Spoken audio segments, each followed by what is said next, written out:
What up, y'all? On today's video, I'm doing a review for Drake's new album, Scorpion. Y'all ready? It's lit. I came to vibe, you came to function, just do that, baby. Don't worry about nothing, no. I came to vibe, you came to function, just do that, baby. Don't worry about nothing, no.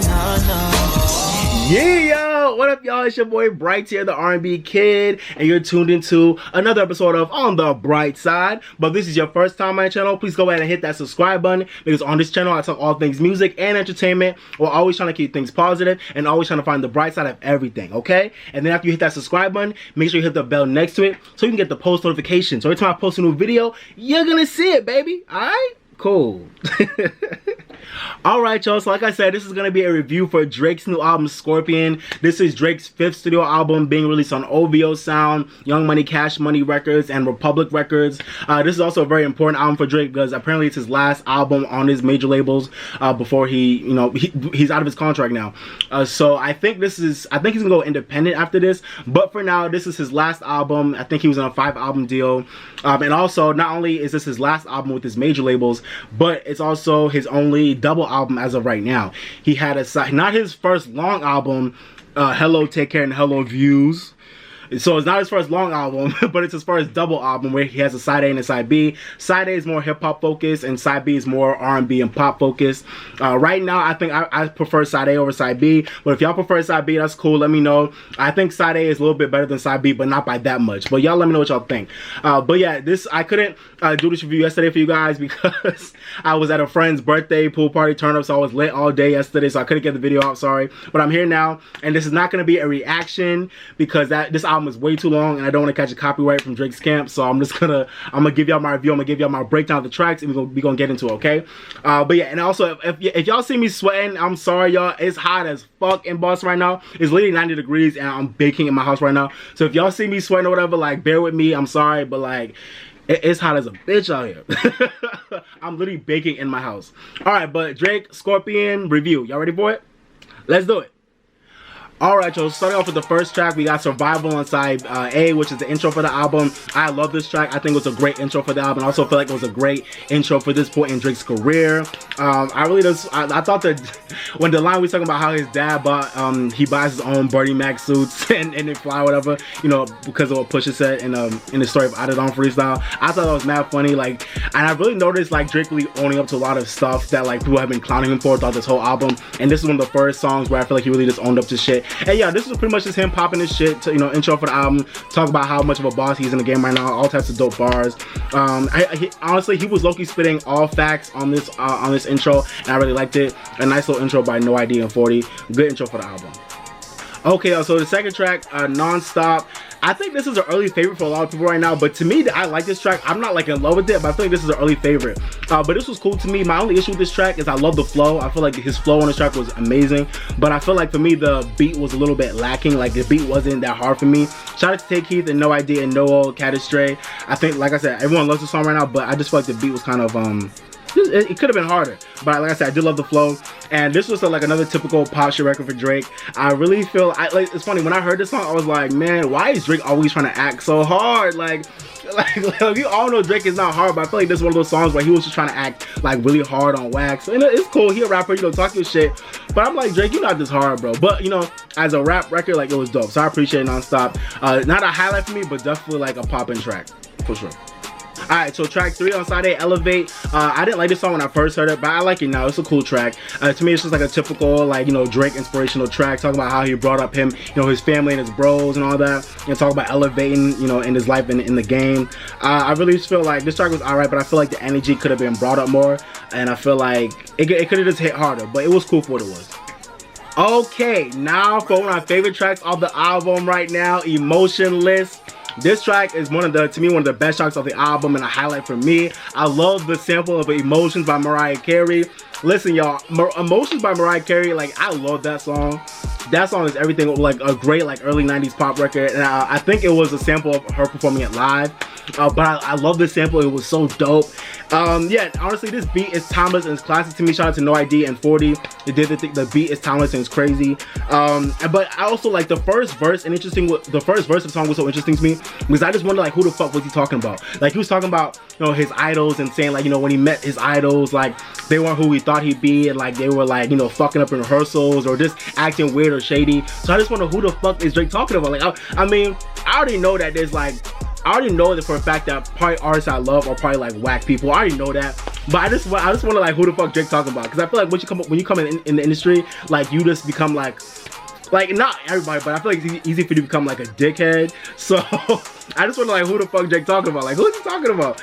But yeah, man, in this song he was just talking about, you know, just like him being the good guy, but also like wrestling with the idea of being the good guy because he's kind of over it, and he's like wondering like should he like continue to be the good guy, because look at what it's got him. It's just got him a bunch of hate and a bunch of shade from people that he thought he could like fuck with and trust in the circle, or should he just turn around and not be the good guy no more?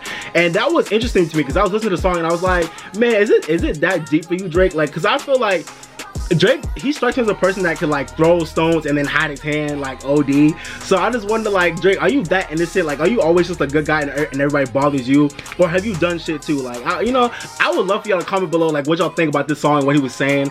Like, do y'all think Drake is really that innocent? Like, is he really the good guy, or like, man, like, do he be doing shit too? I don't know, but that's just me. But regardless of that, like, this was a great song. I like I said, the bars were dope. I really loved him like just putting out wax how he's feeling right now about, you know, just like people around him, his state of, you know, who he is in the game right now, all that. It was dope. And I also love like the second, I think it was the second verse, like where he was talking about like all types of fucked up shit about how we live in life these days. He's talking about some girl. He's like, I knew a girl, you know, she always wanted to go somewhere. Then when she finally went to Rome, all she did was take pictures to please people back in her hometown or whatever. And I was like, damn, that is, when I first heard that line, I was like, yo, that is so on point. Because that's really how we be living life these days, indeed. Like, that's really how we live life. Like, what a time to be alive where everybody's worried about other people's opinions and other people worried about them flashing on Instagram and all that stuff. It's like, no, like, live your life for you. So I just loved how you talked about that. It was dope, so real. Look at what we living.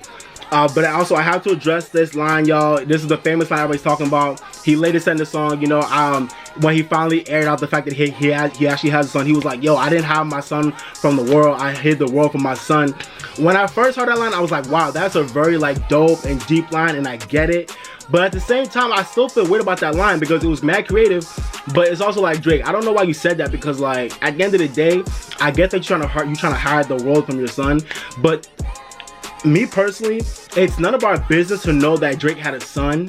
But to me, as one of the most prominent figures in the music industry, the fact that pretty much the world didn't know you had a son for a long time, I just felt weird about that. And not because I don't think he's ashamed of his son. I think he's ashamed of the circumstances that led to him having a son, which is fine. I can understand that. But I don't think he's ashamed of his son. But I still don't understand why you didn't really like, I don't think he was hiding his child, but I just don't understand why, when you're one of the most prominent figures in the world, there's no reason why like nobody should know you have a son. Like, and the fact that Pusha T is the person that aired that out before you really got to air it out, that's an L that Drake will never ever be able to take back. And I feel bad for him. And I'm also just like very disappointed that he had to let Pusha T beat him to the punch instead of him like letting the world know that firsthand. But I also have a conspiracy theory that Drake and Pusha T, or like, you know, Good Music and OVO, whatever, Young Money Cash Me, I also have a conspiracy theory that they've been working together to muster up this beef, like this fake beef, just for like promotion of both of their albums.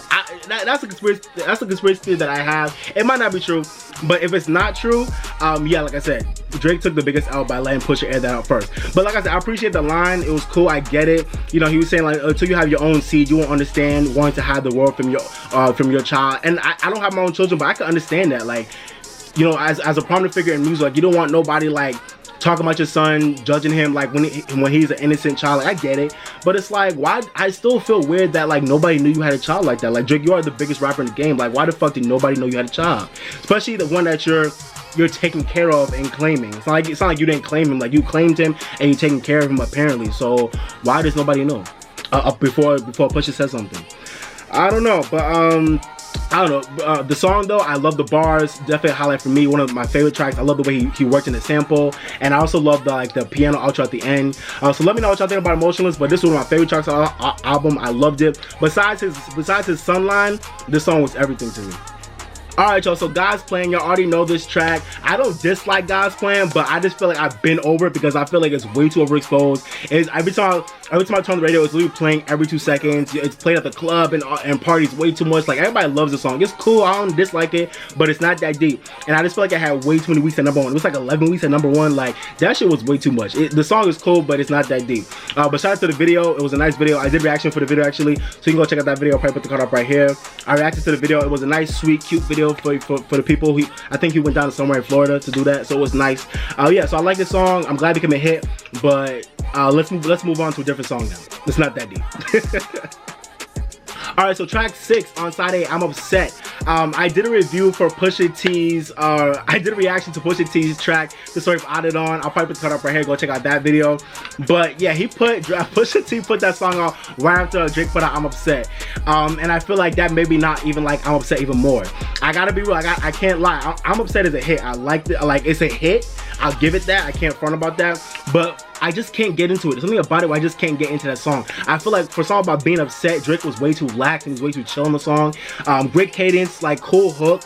It's a smash, but like I just can't get into it. Like if you have a song that's talking about being upset, I want to feel like you really upset. Like not I'm upset. Like no, like I'm upset. Like so you know, and Drake didn't get that to me. So I don't know, because of that, I can't really get into the song. But if y'all like it, I get it. But for me, it's alright. And especially after Pusha T put out The Story of Added On, I was really like, you know what? Yeah, Drake was corny for I'm Upset.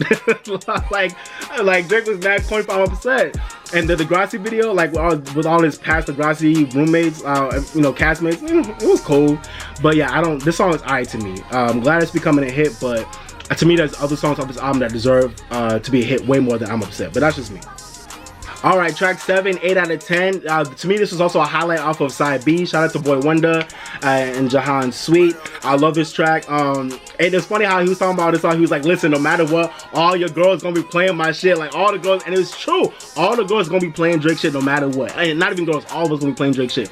No matter how much shit people talk about Drake, we always gonna be playing this shit no matter what. So he was spitting facts about that. But I really like this track. To me, it was a highlight. I just love the energy of it. I love the beat. I love the hook. I love the energy.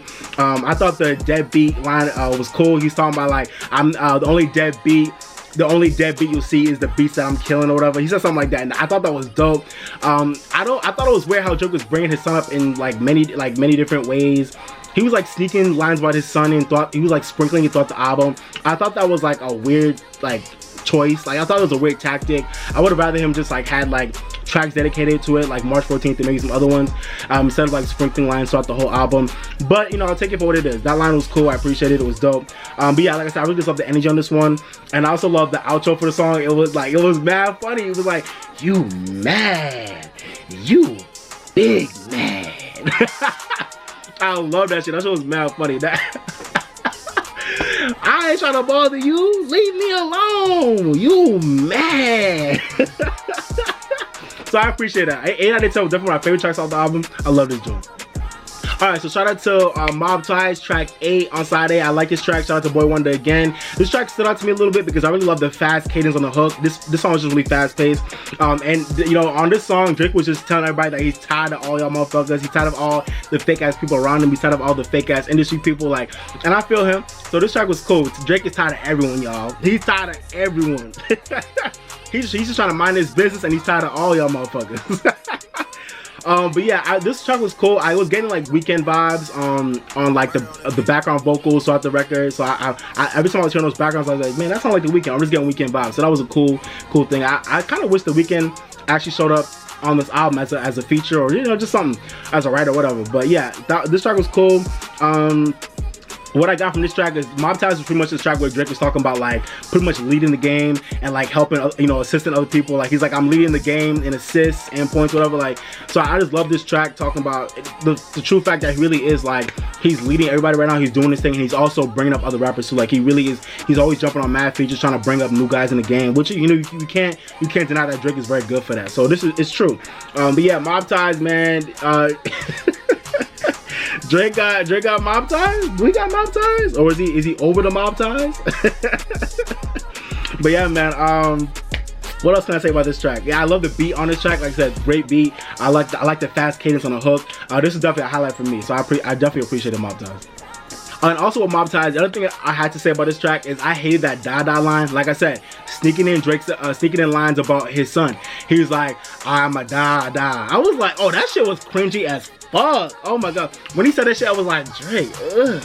He's like, I am a da. I said, oh god, come on, Drake, what? That was corny as hell. And that shit was cringy as fuck. But yeah, besides that shit, I appreciated all his raps about, you know, like his advance and like him leading people in the game and like leading and assisting and all that stuff too. Like, it was dope.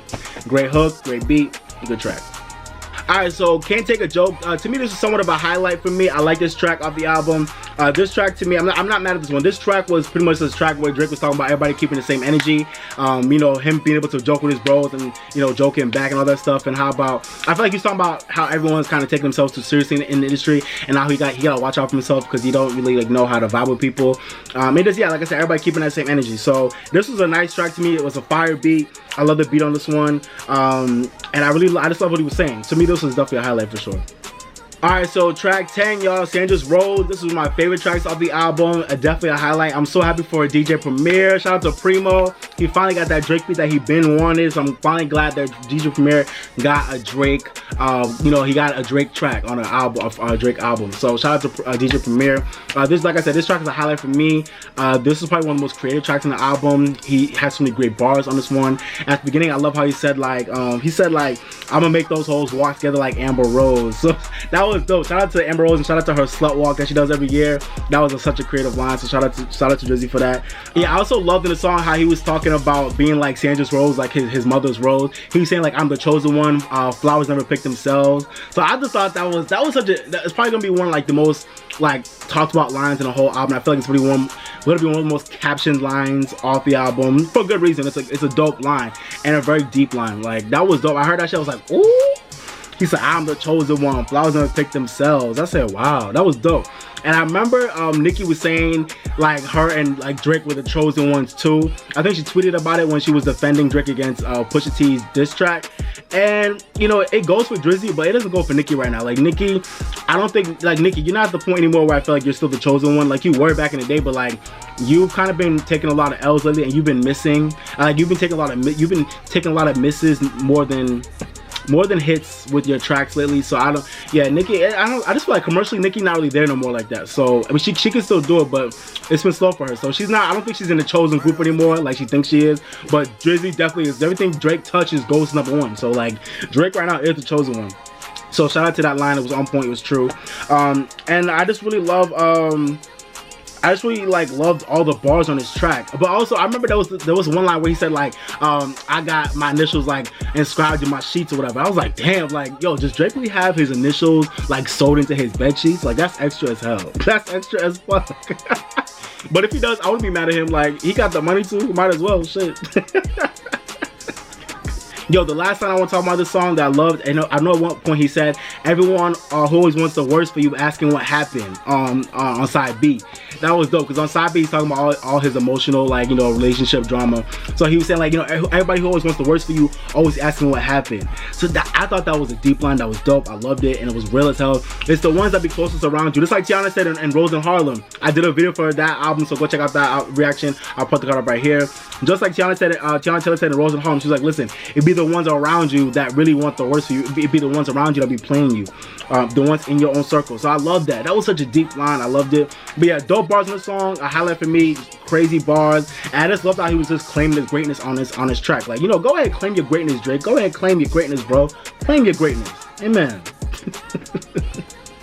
Alright, y'all, so track 11, Talk Up with Jay-Z. I'm not gonna lie, y'all, I'm a little bit disappointed in this track because I was expecting it to be such a highlight. I was like, when I saw this track listing, I saw this track and I got so hyped because I'm like, oh my god, you know, I'm always looking forward to seeing like Drake and Jay-Z link up for a track. So I was so excited for this track. And this track didn't necessarily, like, it wasn't whack at all, but I just thought it wasn't as much of a highlight as I thought it would be. I think it's mainly because Drake's bars on the song, mainly like the first part of like the first verse, it just wasn't that strong to me. Not terrible, but just I wanted him to come out swinging with some dope bars, and the bars were like alright to me. And to me, like, shout out to DJ Paul, but the beat was not that great to me, and I felt like Drake and Jay-Z's bars were like, they were cool, but like their flow wasn't really going with like the beat. And I was hoping, I feel like their bars were good, but I was hoping that their flow would have been better suited on a different beat. So it's not like the beat was bad, but I just feel like the beat didn't go with like their flow at all. Jay-Z's verse I really did like pretty much throughout, but like I said, his flow didn't really like go with the beat like that to me. But I also loved, I have to talk about how I love how Jay-Z said, he said like, man, y'all kill X, but let Zimmerman walk on the streets is done. That line was everything to me. I was like, yo, that's real shit. The fact that motherfuckers out here really kill XXXTentacion, but George Zimmerman is still walking the streets of America. Not that I want anybody to really be murdered like that, anybody, but it's crazy to me how George Zimmerman is still living.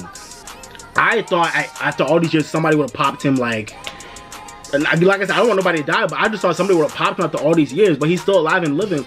And we kill XXXTentacion, whose music I never really got into like that. I'll try and get into it at some point, but you know, he was really doing something with his life, and he was really making something. I don't know, like he really had a lot of fans, and he was really about to make a name for himself in music, and that got cut short for some bullshit. But George Zimmerman is still out here walking freely. Like, the streets is done. So that line was dope. I really, yeah, like I said, I really just wish, you know, the flow for Drake and Jay-Z had us matched a better beat. But you know, all in all, this track wasn't a disappointment, but just wasn't a highlight that I was expecting it to be. Alright, yo, so the last track off side A, track 12, Is There More? This track was cool to me. This was just a typical reflective Drake track, nothing more, nothing less. This is just Drake over like a lo-fi, you know, slinky synth groove, like, you know, on some real late night shit, reflective as hell. I really liked how this song was talking about like reality and like facing reality and facing the numbers, like compared to his peers right now, and how he's like, you know, running the game. So it was cool. He's talking shit, it was true. And also like not wasting time, and also like realizing like, is there more to life besides like this and besides that. I just love how he was doing that, because a lot of us are really living life in basic ways right now, and I love how Drake was just questioning that. He's like, yo, is there more to life than this? Is there more to life than that? Then, you know, all this basic shit he was talking about in the song, and it's true. So I love that. I'm glad he ended it, decided like that. But it could have been a stronger ending, but it was cool for what it was, because there also was a side B coming. And also shout out to Napalm. I think she's the one who sung the ending sample of Aaliyah's More Than a Woman. Napalm is the lead singer of the group Hiatus Coyote. I love them. They're an Australian like R&B, like jazz fusion band. They're dope. I love them. And I love Napalm's voice. So she's the one I was singing, you know, More Than a Woman at the end. That sample was dope. Y'all know Drake loves Aaliyah, so shout out to that homage to Aaliyah, one of her best songs. And yeah, the sample was everything. I feel like it closed out the album very nice. I just saw what this track was talking about, so it was cool. Okay, now we move on to side B. Track 1 on side B, Peak.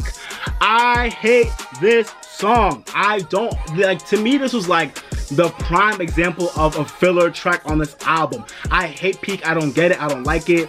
I don't know. I feel like it was a terrible intro for side B. Like, there was way better material to come on side B, and Peak was a terrible intro. It didn't let you know the good stuff that was coming on the album. Shout out to 40, but I just felt like his production was boring as fuck on this song. It was boring as hell. I feel like I listened to it like 3 times, and I just couldn't stay focused on it. It was just boring. I couldn't like stay focused. I was just like spaced out. Every time I heard it, it was boring as hell. Yeah, I don't like this track. Okay, y'all, track 2, Summer Games. I know y'all probably waiting to hear my opinion on this track. Apparently everyone's loving this track right now, and I guess I'm surprised, but I'm not surprised. When I first heard this album, I hated this track, and I did not get it. I hated it. When I first heard Summer Games, I was like, what the fuck is this bullshit? Like, this track is trash. But then I heard it again, and I got into the lyrics, and I was like, oh, wait, no, lyrically, this song is on point. Like, it's on point like a motherfucker. It's on point. But in terms of the sonics, I just couldn't get into it. But after hearing it a third time, I was like, okay, you know what? It took me a while, but I got into it. I think I hated the song at first so much because, like, I feel like his singing tone on this song, like the melody he chose and like the tone of his voice, it just sounded so like dry and boring. So I was just like, I don't like this. I don't like this type of Drake where you just sound boring as hell. I feel like you're just monotone throughout the whole track. But I got used to his voice on the song, and I love this song now because like I said, the lyrics are so on point. Ladies, y'all know y'all be playing seasonal games with us. Like, stop. Ladies, to all my ladies, I love y'all. But y'all know y'all be playing seasonal games with us fellas. Y'all be playing seasonal games. In the winter, y'all feel one way. In the summer, y'all know y'all be playing games. Don't front. Y'all know y'all be playing games. So shout out to Drake for airing this the fuck out. I know all my guys are gonna feel this track throughout all Summer 18. Every time Summer Games comes on at a party or cookout or whatever, like, all the guys gonna be standing around like... They gonna be looking at the ex at the party like... No, but Summer Games is real as hell. The lyrics and the concepts are on point, so true. In terms of the sonics, like I said, like, to me, I like the tribal like drum pattern. Like, to me, that was what saved the song for me sonically. But the reason why I didn't like it at first was because I couldn't get into like the stale like synth, the dun dun dun dun dun dun dun. I just felt like throughout the whole song it's just like dun dun dun dun, and I was like, I don't like it. It's just I wanted to do something else. But then when like the tribal like drum pattern came in underneath, I was like, all right.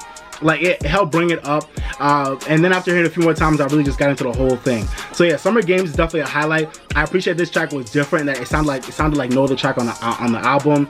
I wonder if this will be a single for the summer. I don't know, but yeah, I just appreciate the song. It stood out. It sounded different. The concept was so original and creative and real. The lyrics are real as hell. Yeah, I just really, I really fuck with it, and I just felt like the lyrics on point. I couldn't get into the sonics at first, but it's a vibe now. Okay, so the track Jaded, number 3 off track side B. I wonder who the fuck Drake, again, I wonder who the fuck he's talking about in this song, Jaded. Who hurt Drake, y'all? Who hurt Drake? Who got Drake feeling jaded out here, y'all? Alright, but the track Jaded was cool to me. It wasn't a highlight. When I first heard it, I thought it was really boring, but I kind of got into it now. It's a typical, like, you know, late night Drake vibe. You know, him and his feelings, talking about some ex that did him wrong, and now he feels jaded. You know, we've heard this Drake a million times before. And so yeah, like I said, at first I thought it was boring, but now I got into it. I like Ty Dolla $ign in the background. I feel like he definitely brought up the energy of the track, and I just like when he said, I like when him and Ty feel like, girl, stop playing. I like that part. That was dope. But like I said, I wonder who the fuck he talking about. Yeah, so to me, this track Jaded was cool. It wasn't exactly filler because it was cool for the album, but I feel like it just wasn't a highlight. I could have done without this track, but I feel like every Drake album gotta have a track like this, so it was cool for what it was. And he sounds, and at least his vocal sounds really good on this track, so that's a really good thing about this track. He sounds good on it. Okay, y'all, track 4, Nice for What. Y'all know this song. Y'all been knew this song. This song, I'm split on this song because I love the beat. I love the production by Murder Beats. I love the New Orleans bounce sound and the breakdown. So I love the production on this joint, but I just feel like this song is like still like mediocre to me because I feel like the verses were just like boring. Like the raps on the verses were just boring. And I think as a guy, I really can't get into it. But shout out to all my ladies. This is for y'all. All my women out there. This track is for y'all. Drake made this track for y'all, so enjoy. But I think for me, I just like, I mean, I'm a rock to it. Like if it comes on the club, whatever, I'm a rock to it. If I'm at a party, I'm a rock to it because, like I said, that beat will get you. But I just feel like conceptually, this track, I think, especially me being a guy, I just couldn't get into it. But you know, like I said, this is for my ladies, so shout out to y'all. But the one thing I do love about this song is that X Factor sample is so on point. That, you know, Lauryn Hill singing throughout this song is just like, it brings the energy up for this track. So definitely, sonically, it's a great track. I just wish it wasn't so basic, like lyrically, but that's just me. Okay, so track 5, Finesse. To me, Finesse was a highlight. I just love the production and the vocals on the song. I feel like the production is smooth. His vocals are smooth. This is that late night just vibe, Drake. This is a highlight because I just love the way this song just felt. It was just such a vibe. As soon as it came, I was just like, okay, I can really rock with this joint. It was a highlight for me. The only thing I hate about this song, I don't hate about it, but I just felt like it feels a little bit incomplete, and I wish he like I don't know if he should have added another verse or just made it longer. Like it felt incomplete. Like I feel like as soon as I got into it, like it was about to be over. So I wish he made the song longer. It did feel a little bit incomplete, but in terms of the vibe, it's all there. I love the production. I love the melody. I love the vocals. It's all smooth as hell. And shout out to James Fauntleroy in the background. He did his thing. Y'all, if y'all really know music, you know who James Fauntleroy is. He's a magician with background vocals, and his tone is amazing. So he did his thing on the song. He brought up the energy with the background vocals. Shout out to James Fauntleroy, killed it. Okay, Ratchet Happy Birthday, track 6, Offside B. What the fuck? I don't like this song. I feel like all my girls don't like this song. Shout out to y'all. You know, it's your it's your birthday. You know, that shit was funny as fuck. When I first heard it, I was like, it's your what? But honestly, it was cool. That gun sound was weird as hell, but kind of funny at the same time. I rock with it. But I don't like this song. I feel like this is another song like Peak that was just like OD filler to me. It was just filler on the album. It didn't need to be on the album.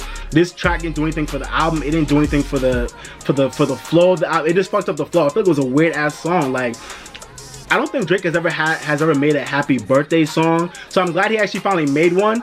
But I just feel like I don't like this song because I feel like the flow and the melody and like his bars and lyrics, it just didn't go with the production.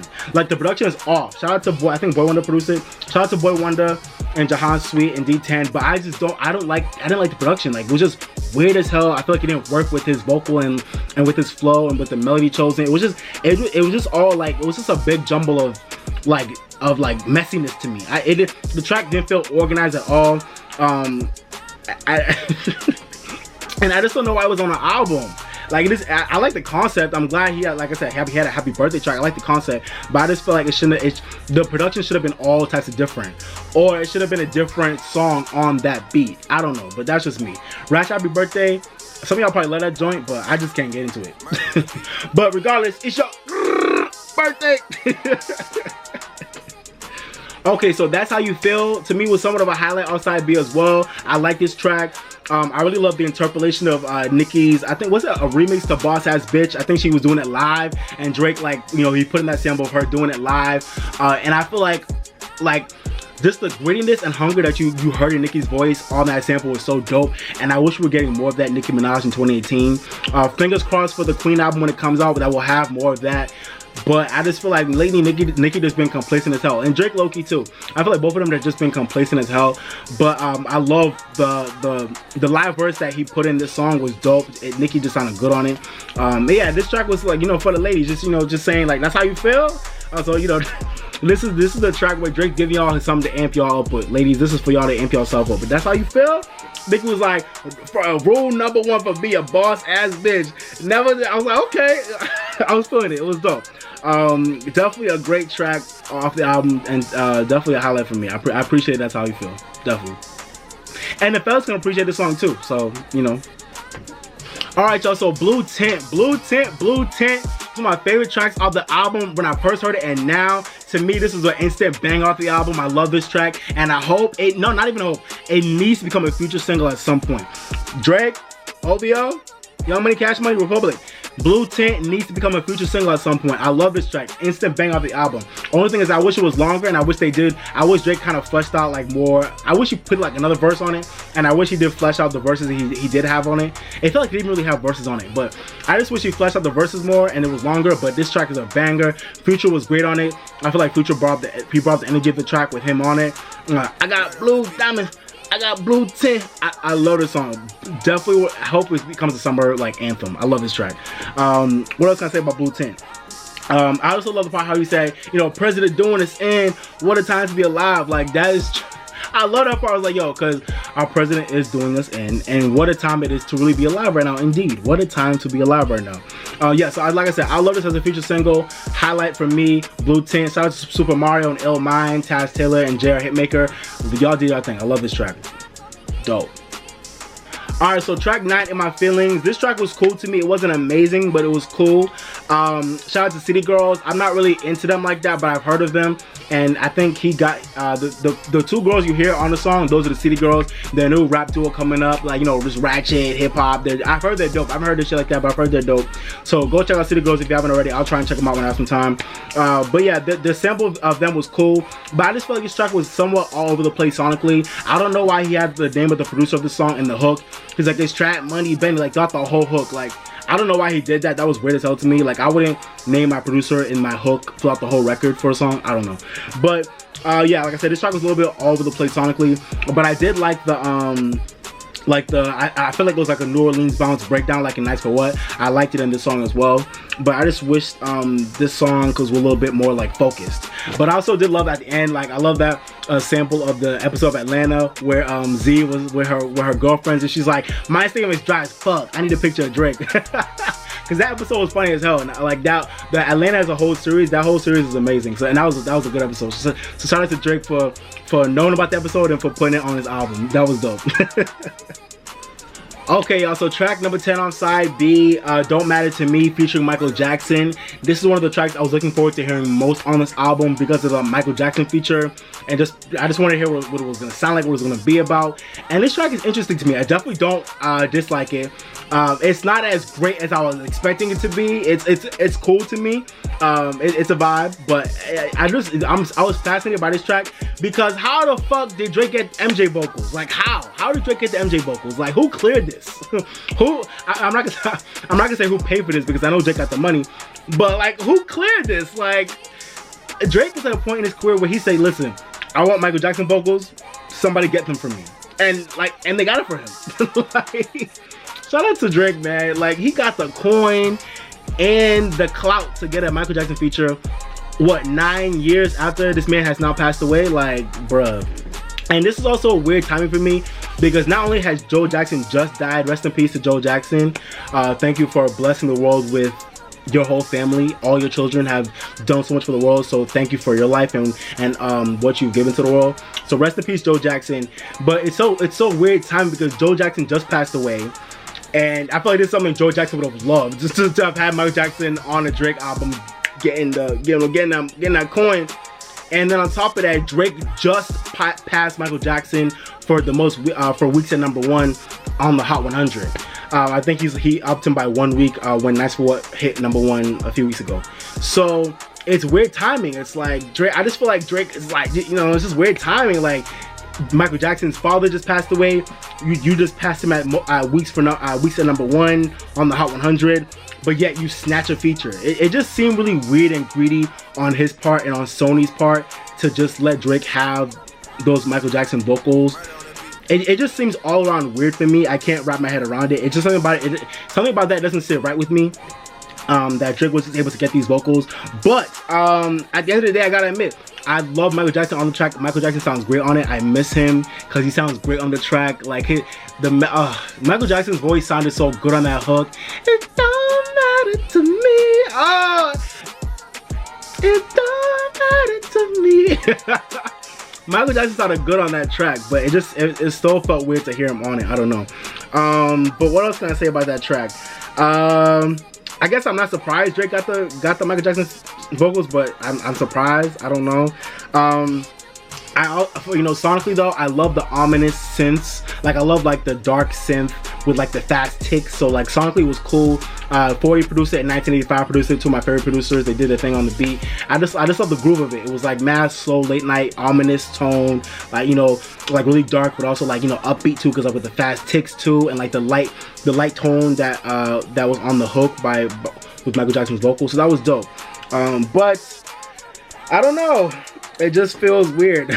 But you know, this is like a nice little like kiss off, like break up, you know, a little mid-tempo anthem. You know, Drake was like bothered but also unbothered as usual. Like, you know, typical Drake. I'm bothered by this breakup, but I'm also not bothered at the same time. So, you know, just typical Drake. But this track was cool. Let me know what y'all think about Michael Jackson being on this song, and what you think about this track down in the comment section. Okay, y'all, so the track After Dark, to me, this is also one of the highlights for the whole album and definitely off the side B. I love the song After Dark. It features Static Major and Ty Dolla $ign. Ty Dolla $ign is everywhere. I know this man is getting healthy checks right now. This man is on every other album coming out right now. So shout out to Ty. Ty sounded great on the song. I loved his part. He was great for the track. He fit very well. Static Major, rest in peace Static Major as well. Drake getting all these posthumous features. I miss Static Major so much. Static Major, if you don't know who he is, go do your research. He's literally one of the greatest songwriters in R&B ever. He did so much work for Aaliyah and so many other people back in the day. He was featured on Lil Wayne's Lollipop. But Static Major was an amazing songwriter and a great singer. He passed away in 2008. But man, pretty much this song, I'm pretty sure this was a demo that pretty much Static Major was working on while he was still alive, or he's probably gonna give it to somebody. But as you can tell, the whole like late 90s, early 2000s vibe of the song. It's all Static Major, so I'm pretty sure this was like his demo before Drake got a hold of it. I'm not mad that Drake is on it, that he made it his song. I like what Drake did with it. It's a vibe, it's an anthem. I feel like this is gonna be, to all you nasty people out there, this is gonna be like y'all anthem when y'all fucking and hooking up in the summer. This is gonna, I would say, this is gonna be like the sexing, hooking up anthem all summer. Whenever people are doing some nasty shit this summer, this is gonna be the song in the background. After dark. And wait, I love how I was like, after dark. I love that part when I don't know if that was Static or if that was somebody else that was like, after dark. But I love that part. That was dope. I love that part. But yeah, what else can I say about this track? I don't know. This track just showed me Static Major's greatness, and I miss him. His arrangements, the melodies chosen, his lyrics are just all on point, and I love what Drake did with this track. I feel like, like I said, I also just love like the late 90s, early 2000s vibe on this. It was a great throwback record. It sounded different from everything else on the album, so it's definitely a highlight.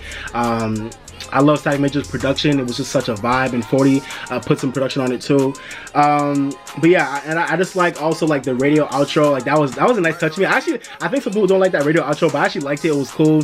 Shout out to all my R&B and like Quiet Storm radio stations out there that still exist. Shout out to y'all. You know, keep on hustling. But yeah, this is definitely a highlight for me. I love After Dark, and I know y'all do too. If you don't, you bugging.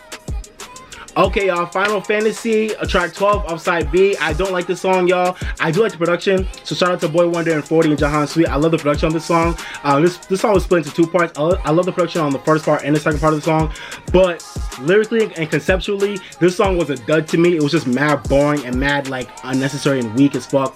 And also like, I just feel like Drake didn't bring the bars on this track. I just felt like it was cringy. Like this was pretty much like the song he was talking about, like, you know, fantasy and like, you know, trying to get with a chick, trying to hook up and do whatever with a chick. Like I wonder if this is about one person or if this is just like a random sexy track. But I feel like if I was a chick, like I wouldn't find this track to be sexy at all. I feel like that's what Drake was going for, but I didn't think this track was sexy at all. It was just like cringy to me and like not cool. But like I said, I love the production, so that's what saved the song. But for me, it definitely was not a highlight. I feel like this song could have been taken off of the album. I feel like a lot of people like this song, but I don't like it. That's just me personally. I feel like it wasn't necessary. But like, I don't know, I just feel like he sounded mad bored on the track. Like he was trying to sound sexy and shit, but it's like Drake sounded mad bored and uninterested on this song. So it's like, why'd you put on the album? But nice production though. Okay, so last track on this album is track number 13 on side B, March 14th, produced by my guy T-, one of my favorite producers. I love T-. This track was a highlight for me. I think like everybody else, this was a great track. I'm a little bit split on this track. I love this track and I also don't like it for some reasons, but generally it's an amazing track. So the reason why I kind of don't like this track is because it felt weird to go from Final Fantasy to March 14th, because it was like Final Fantasy, you trying to talk about, you know, being like a, you know, just it's a gutter track talking about fantasy shit and like trying to get with a chick and all this nasty shit, whatever, and then you go from that to talking about your son. Like, so that was a weird transition for me, but at the end of the day, I guess I shouldn't be that surprised because Final Fantasy was how he got his son. So that's how we got here. So I guess I shouldn't be that surprised. You know, that's how we got here. But I just feel like it's crazy how, and I also feel like it's crazy how Drake, like, I want to say from like his first album until like now, like he's always like roasted his parents for like never like staying together and sticking it out to raise him as a unit. Like he's always like talked about that on all of his projects, and now he finds himself in the same situation. Like it's like, damn, Drake, you roasted your parents for years about how they didn't stay together and raise you as a, you know, as a couple, whatever, and like how your dad left you and your mom was raising you by yourself. It's like, but you out here like low key in the same situation right now. Like you're not cool with your baby mama.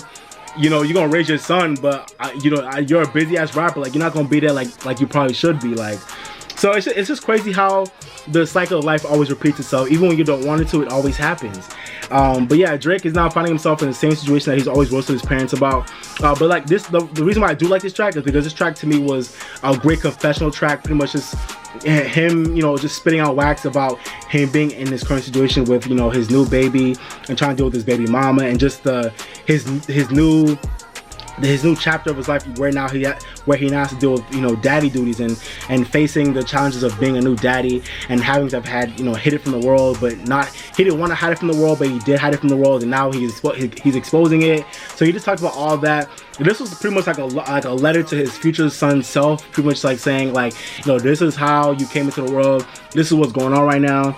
This is what's going on between me and your mom. This is what's going on between me, you, and the world in terms of me exposing you. And I'm gonna make sure I take care of you, and I want to make sure like we're good. And you know, I'm looking forward to you hearing this. So it was a cool like little like nice like letter to his future son's self. It was cool, and that's what I loved about it. I just love the vibe of I just love the vibe of that. It was nice to see Drake like, you know, claiming his daddy status now, and like, you know, claiming and I guess like being proud of the fact that he brought a child into this world, even if it wasn't in the most like, you know, even if it wasn't in the, you know, in the best of circumstances. So I like him pretty much using this track to pretty much say, I'm taking my situation, I'm dealing with it, and I'm just, you know, take it for what it is, but I'm dealing with it my own way, and take it or leave it. So I like that he was on that type of vibe. But like I said, it was just weird for this song to came after Final Fantasy.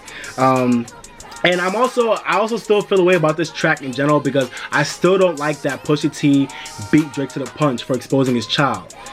But that's between him and Drake. So, and I don't know. But yeah, that's just how I feel about it. But yeah, I also like, you know, even regardless of it coming after Final Fantasy, I just love this track because I also love the ending. I love like the low-key like gospel feel of the ending, and how he was just like, you know, he was back on the singing shit, and he was just talking about, you know, it was a vibe. He was just talking about how, like, you know, the struggle of growing pains and like feeling alone in the world and trying to just get through your troubles. And we all can relate to that. We can all relate to growing up and having to not deal with new situations as a grown man or a grown woman, you know, like having a child and doing all that type of stuff, and also feeling alone in your own trouble. So we can all relate to that. So I love how Drake talks about that on his track. So it was a great way to end off the album for sure. Okay, so now I gave y'all my track by track review. Now I'm gonna do my general review of the album. The first thing I want to say about the album is that I'm really looking forward to seeing what the single choices will be moving from here on out, because I feel like there's a lot of single choices, which I think is a bad thing, but a great thing. It's a bad thing because you could go wrong by choosing the bad ones or the wrong ones, where obviously the people's choice will be different. But it's a great thing as well because you have a lot to choose from. So you have a lot of options. I think Drake has a lot of options for good singles on this album, so I'm excited to see what he'll pick. But yeah, there's a lot of hits on this album, so that's the first thing I wanted to say. But besides that, just in general, I think my biggest issue with this album, I just feel like this album just plateaus so much on side A and on side B. It just kind of stays complacent in its own vibe like throughout the whole album. And that's not necessarily a bad thing, because I feel like Drake has kind of always been like that. But for this album especially, I was kind of hoping he'd give us something new to, you know, something new to really like, you know, chew on. And I feel like both side A and side B, they both just stayed at one level, like sonically, conceptually, and I just wish we had more of a diversity in flows with his raps, more diversity in tempo with the production, more diversity in, I don't know, and just concepts. Like, yeah, I just wish we had more diversity in concepts, flows, and production. I wanted to hear and see more from Drake that I haven't ever really seen before. I was hoping on this album we get like really more interesting production that we've ever heard from. He stuck with a lot of his usual suspects like 40, Boy Wonder, and some other people. And a lot of production was great on the album. But I just wish he played around with new sounds and with new concepts and with new flows. Like, just give us something new that we ain't really seen from you before.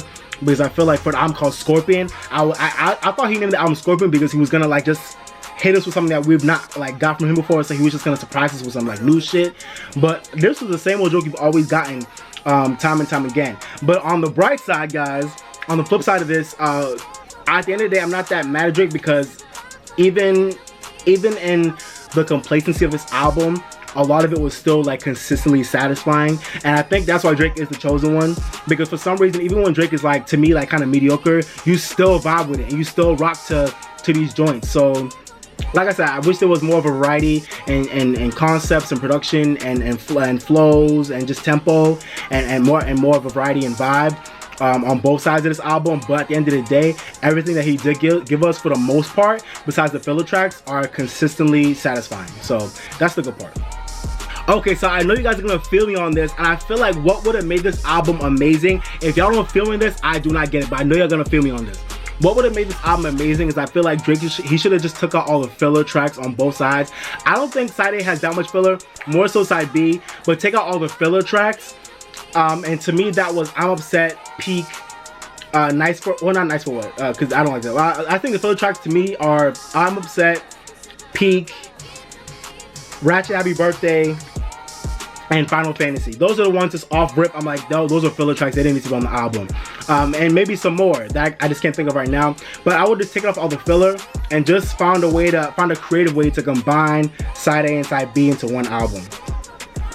Man, if Drake did that, I feel like this album would have been out of this world. Like, all he had to do for this album is just take out the filler, combine side A and B, and I wish he would have like played on the track listing more. Maybe put in some new tracks, like I said, more of that diversity in production and concept and vibe. Put in some new tracks that would have been more different for him. That would have been like more original and riskier. To really like test, you know, challenge your fan base. Like give us some new type of material that we ain't heard from you before. So it would have been cool to get more like original and riskier tracks on the track list. You know, combine side A and B into one album, take out all the fluff, take out all the bullshit, and it's giving us one solid project. I feel like that would have made it way better. But let me know what y'all think about that. But kind of delving more on this topic, I guess to kind of break down even more just a little bit. I feel like if I were to give an example of what I really mean by this, I really feel like the reason why I say that is because I feel like I would have loved to have heard more, like especially on side A, it would have been nice to have heard more like diplomatic communities. Like I feel like that track was a track where I was like, yo, like this is a timeless song. I wanted more like timeless records on this album, and I feel like I didn't really get as much as I thought I was gonna get. I wanted, like on side A, I wanted more diplomatic communities, and on side B, I wanted more like passion fruits and more like fake love. Like I wanted those type of joints that are just like mainstream smashes, but they're also like kind of timeless. Like they're gonna sound good in any era you're coming out. Yeah, so you know these songs were good for what they were, but I just on side B I wanted more like poppy tracks that were really just like way more like accessible and just like in your face, like they feel good as soon as you hear them, like a passion fruit or like a fake love. And on side A I wanted more like timeless, like just dope hip-hop records with like, you know, timeless old school classic beats or just some new like fresh shit that we haven't really seen before hip-hop wise. So that's what I would have done with this album.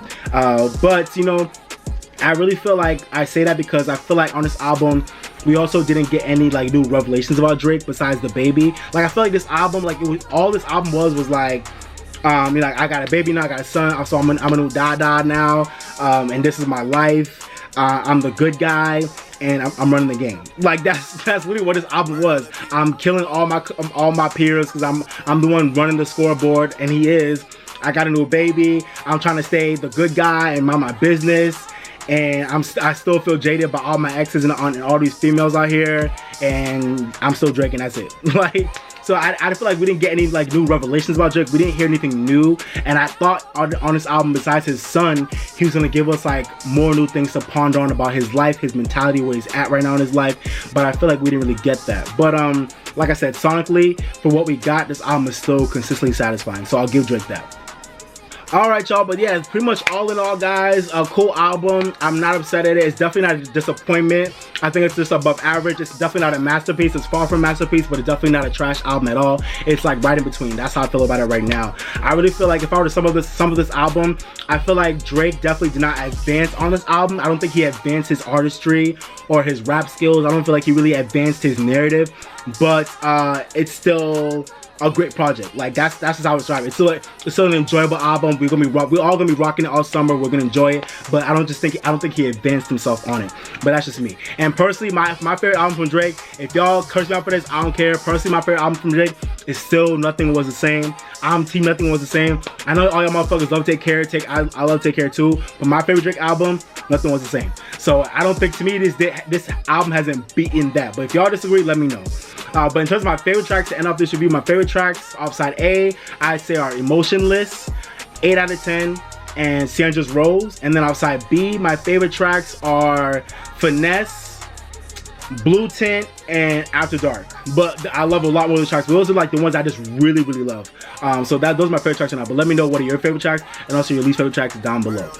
For my rating for this album, I've kind of decided between a 3.5 and a 4, but I think the one that honestly feels right for this album, I'm gonna give this album a rating of a 3.5 out of 5. I feel like it's above average, but it's definitely not like going into masterpiece zone. So I'm gonna give it a 3.5 out of 5. But let me know what you think about my rating, and what would you give it down in the comments. Alright y'all, but that was my review for Drake's new album, Scorpion. Let me know what y'all thought about my review of every track, and this is my general review of the album. Let me know what you think about this video, and let me know what were your favorite tracks, what were your least favorite tracks. Do you think this album was trash? Do you think it was alright? Do you think it was amazing? Let me know what you think about this album and all that down in the comment section below. And let me know what you think about Drake's son and all the drama surrounding that, and the Pusha T beef and all that down in the comments below. I appreciate you. Thank you. And if you haven't already, guys, hit this video with a like. If you watched this whole video and you enjoyed it, hit that like button, share this video, and subscribe to my channel, okay? I appreciate you guys. Thank you. And like I always say, guys, continue to live your best life, drink more water, stay woke, and if you're mad or sad, go listen to your favorite song. Make you feel better, okay? Go listen to your favorite song. But this has been your boy Bryce, the R&B Kid. Thank you for watching, but for now, I'm signing off, baby. Bye, y'all.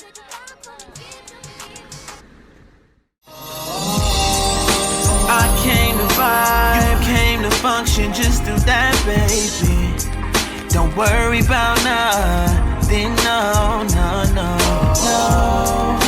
I came to vibe, you came to function, just do that, baby. Don't worry about nothing, no, no, no. Relax just a little bit. You don't gotta worry, you can just have fun.